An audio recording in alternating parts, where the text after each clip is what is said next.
Thanks so much for your company. I am Pious, Kojo Backah. Let's now look at our stories. An economist, Professor Alo Dongo, is warning that the proposed import restrictions could result in price hikes of some food items and, of course, foodstuffs.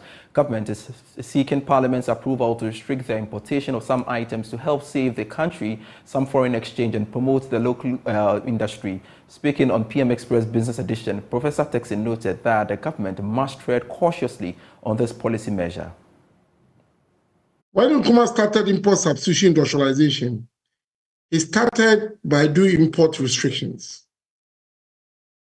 If you read Ghana's industrial history and industrial policy, nobody will tell you that if today a country is thinking about import restrictions without supporting its domestic firms to improve their capacity, then that country has lost it. It is totally unnecessary.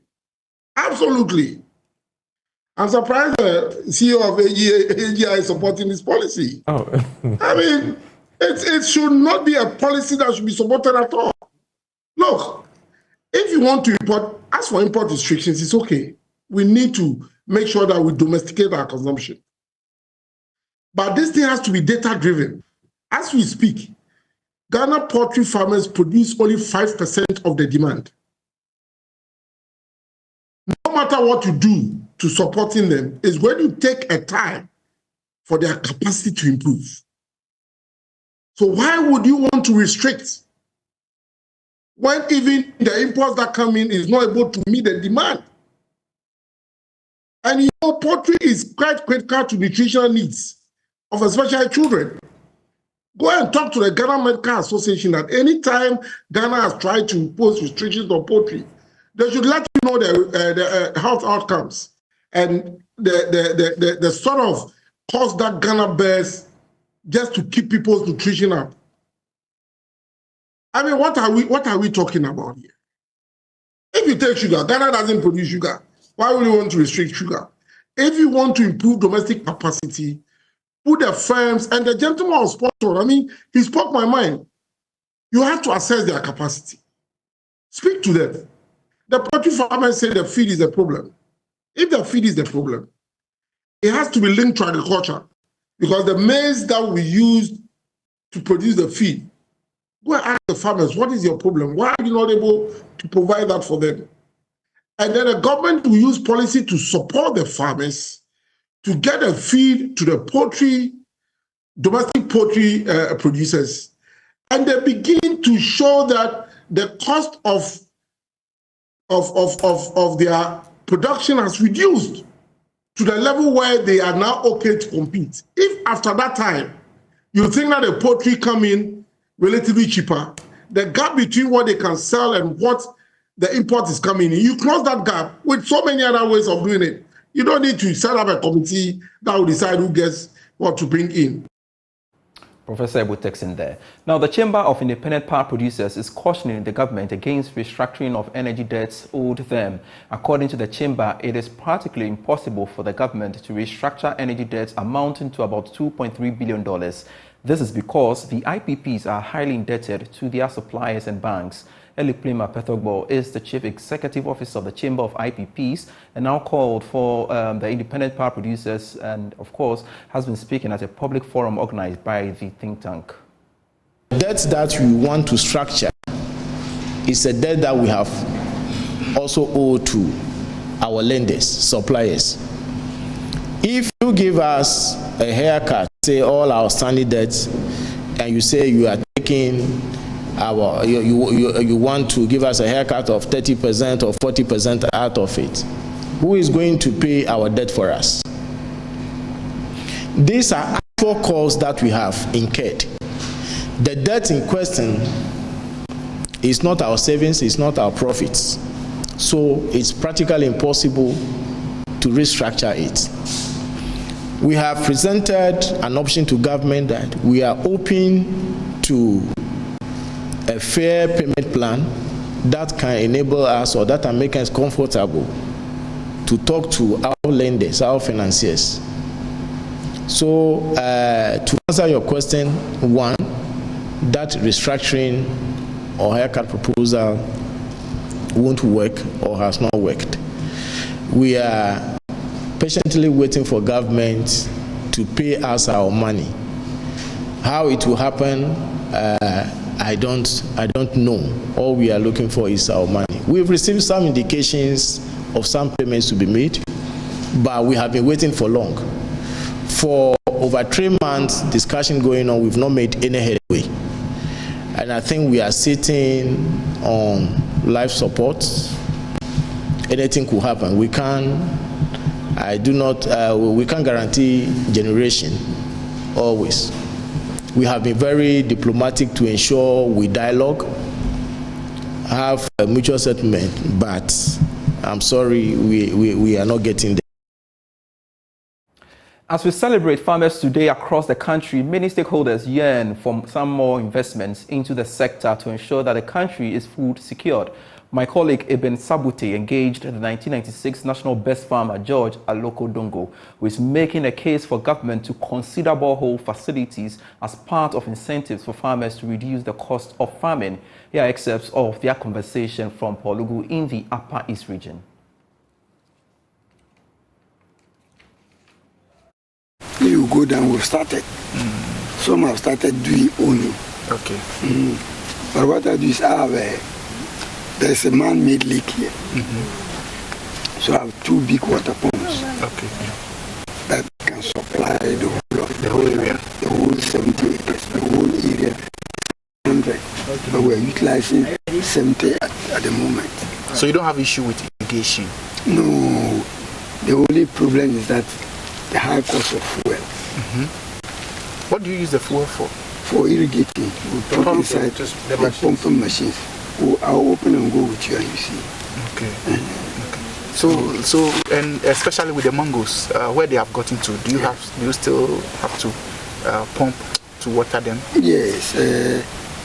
Normally, at this their age, because of the weather here, you have to water at least twice. Twice in a month. In a month? In a month, you give them water twice because of the harsh weather conditions.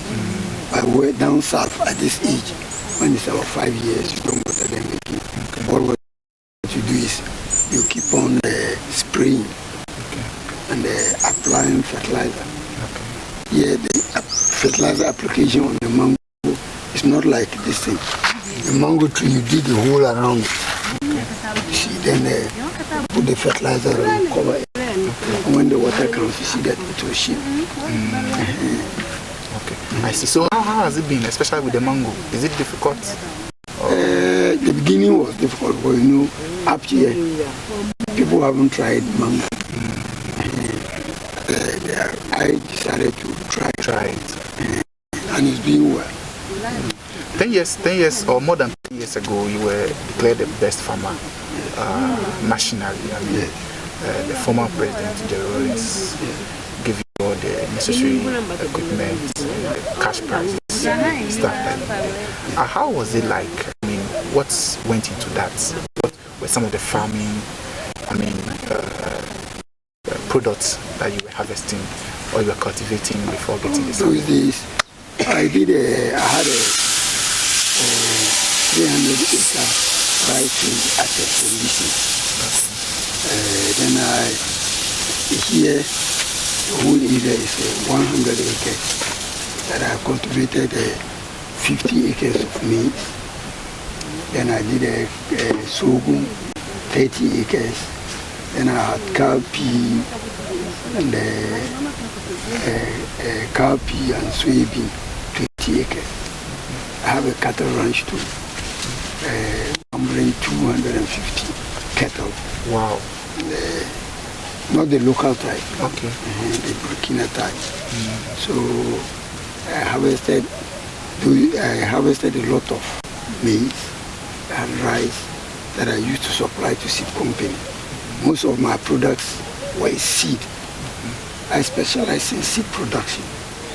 If I produce maize, it's satisfied seed. Rice, satisfied seed. So that I send them to seed company.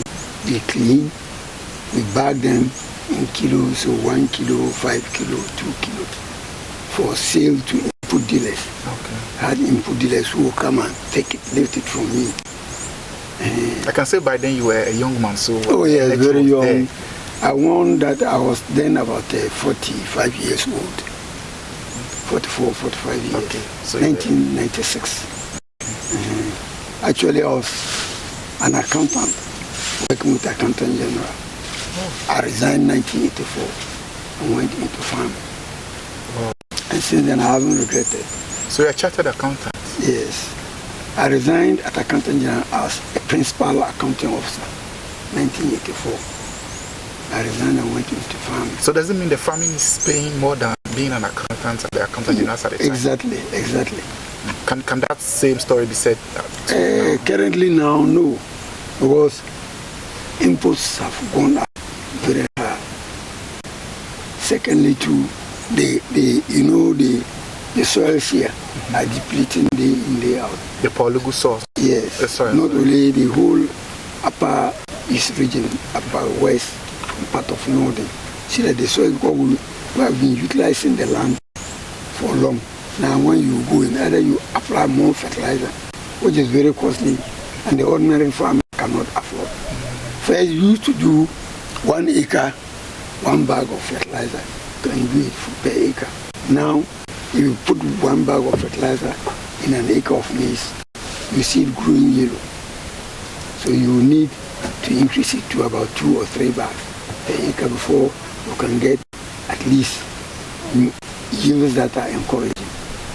Does it mean the capacity of the fertilizer that you used to do, let's say 1 acre, the capacity has reduced, or the quantity? Is it the quantity that have reduced, or the quality? It is not the quantity, it's not the quality. It is the price. The cost? The cost. Okay, the costs have gone up. Have gone up. And the soils too have depleted. You know, if you have land that you keep on cultivating it year in, year out, definitely the input, the agrochemicals, what you put into that same soil to be able to harvest your maximum yield, you need to increase. Okay. That brings a high cost of. So does it mean now it costs more to do farming than previously? Yes. 20 years ago when you received it the best costs farming? more. Now, 20 years ago, I think I was paying by those days was 2 cedis, 50 pesos. Now, doing by day, you have to pay 50 cedis. If you are lucky, 40 cedis, because you have to give the laborer 10 cedis for food. Then at the end of the day, you give that same laborer 30 cedis. Wow. So that means you've done, and we start, well, we don't come early. At times we start 9 or 10, and we close 3 or 4. And you We'll go for a break, 1 hour break. So you see that in the end, if you have been working for just about 5 hours, and the fellow takes 50 Ghana. Wow. You see. But those days, come early, the soils are good. Farm, and you get a lot. What about the services of these tractors and stuff? Elsewhere, I understand they are also very, very, tractor service is very costly. That's why during Lawrence's time, we got tractors. What he did was that there was something like KR4, this thing, the Japanese grant. Always went to Japan, and got a Japanese grant. That grant, they weren't giving cash. The Japanese will bring in agric implements like tractors, their trailers, their plow, harrow ridges. Then they brought in cultivators, they brought in harvesters, threshers, combined harvesters for those of us who are in Fombisi. So those days, you don't need to go and waste 1 month in Fombisi to harvest your rice. You could even get to agric, just go to agric engineering, and they will bring in a combine, come and harvest and pay in kind or in cash. But these days, that Japanese grant is no more. So I wish that if the government can't, revamp it. But there's planting for food and jobs. Yes, there's planting for food and job. But if you are planting for food and the farmer, the ordinary farmer here, look at what we are doing. See that we are using hands. Yes. That we should have had a stretcher to come and stretch. But the stretchers are not there. You understand? Yes. Rollins's time, there were noted key farmers like me. We had regional key farmers, district key farmers. They were given this input, and they in turn helped the farmers around them. Like as I'm here, I have 250 farmers. Out of them, 100 are men and 150 female. So you can see that if you have women, you have to work hard for them because they are not like men. Yes. See. But now it's no more. But now it's no more because you do all the services, you get your produce, no market. That is one major thing. You don't have market. You market for rice, market for maize, you don't get market. They brought in this school feeding and they lifted some. When they did it, they will leave some. So they will not buy all? They will not buy all. Why? Well, you see that they will go and get from elsewhere. Okay. You see. So do you have rice in stock?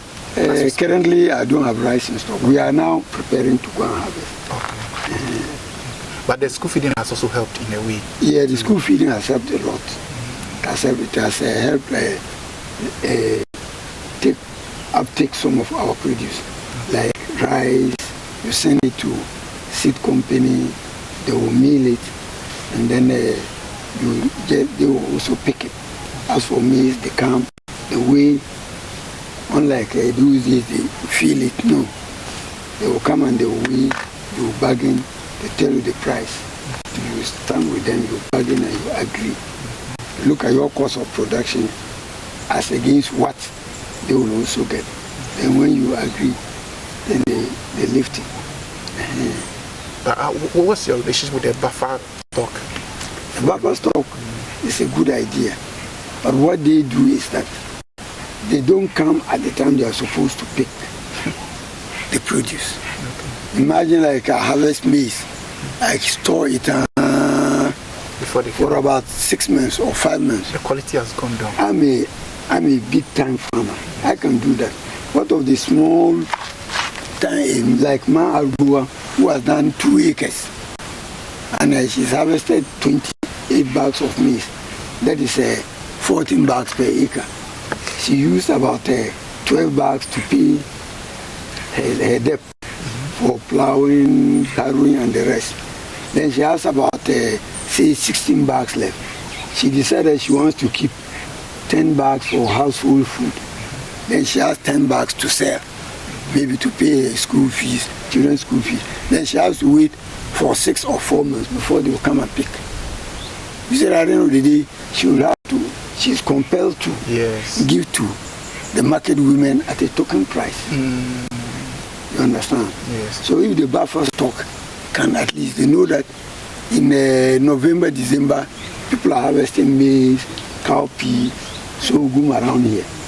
So they can come around in January and come and pick. But you see the wait till March, April. That's serious. But do you also consider exporting some of your produce? Yes, that is why me and other farmers have another farmer at Mbila, Bokuwes. We decided to bring in this mango production, and we did it with the help of Exim Bank. They helped us.